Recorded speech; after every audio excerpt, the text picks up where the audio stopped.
obrolan kita pada pagi hari ini soal transportasi hewan kurban dan tentunya penempatan hewan kurban. Apa saja sih persiapan yang harus dilakukan sebelum mengangkut hewan kurban agar tetap aman dan nyaman nih, Dok? Baik, Mbak Sasa dan Sobat Ternak semua. Jadi persiapan ya sebelum kita melakukan pengangkutan ternak, di kesejahteraan hewan kita mengenal yang namanya Fit Animal to Travel. Apa sih Fit Animal to Travel itu? Fit Animal to Travel adalah kita memastikan bahwa ternak itu siap untuk diangkut, baik dari segi kesehatannya, dia tidak pincang, dia dalam keadaan yang sehat, dan kemudian dari surat menyurat administrasinya ya, jangan lupa harus dilengkapi juga dengan surat keterangan kesehatan hewan. Selain itu Mbak Sasa, untuk mengangkut ternak tentunya butuh alat angkut ya. Nah, yaitu terkait dengan fasilitas dan perlengkapan. Bagaimana kita harus memastikan fasilitas dan perlengkapannya berfungsi dengan baik.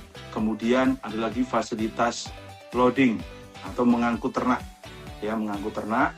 Kemudian fasilitas unloading, fasilitas menurunkan ternak, itu juga menjadi sesuatu yang penting. Selain itu juga selama perjalanannya, memastikan jaraknya, waktu perjalanan, kemudian cuaca dari perjalanan itu sendiri, itu semua menjadi bagian yang penting.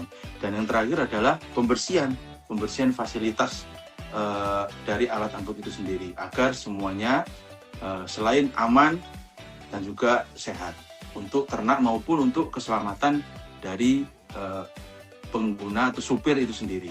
Gitu Mbak Sasa.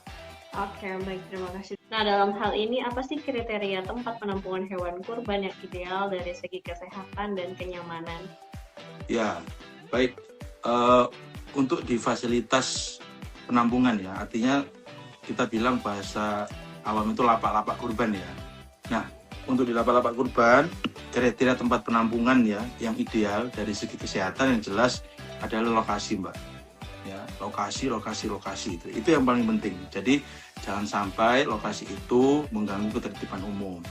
Terus jangan lupa juga harus ada izin dari pemilik lahan atau dinas tempat. Itu yang penting.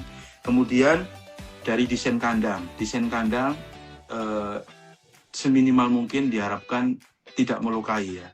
Tidak melukai atau menyakiti hewan, jangan sampai. Kemudian kebersihan, jangan lupa kebersihannya harus secara rutin dilakukan pembersihan ya, agar baik yang hewan itu sendiri maupun calon pengkurban atau yang mau membeli kurban juga nyaman ketika kita datang ke tempat itu. Kemudian dilakukan pemisahan ya dan kapasitas ternak. Jadi jangan kemudian kita ingin jual sebanyak-banyaknya, kemudian kita dengan area yang terbatas akhirnya sapi maupun kambingnya numpuk-numpuk seperti itu. Itu harus ada space. Kita kenal juga kalau di dunia kesejahteraan hewan ya, itu namanya flight zone juga ya, atau zona nyamannya hewan gitu.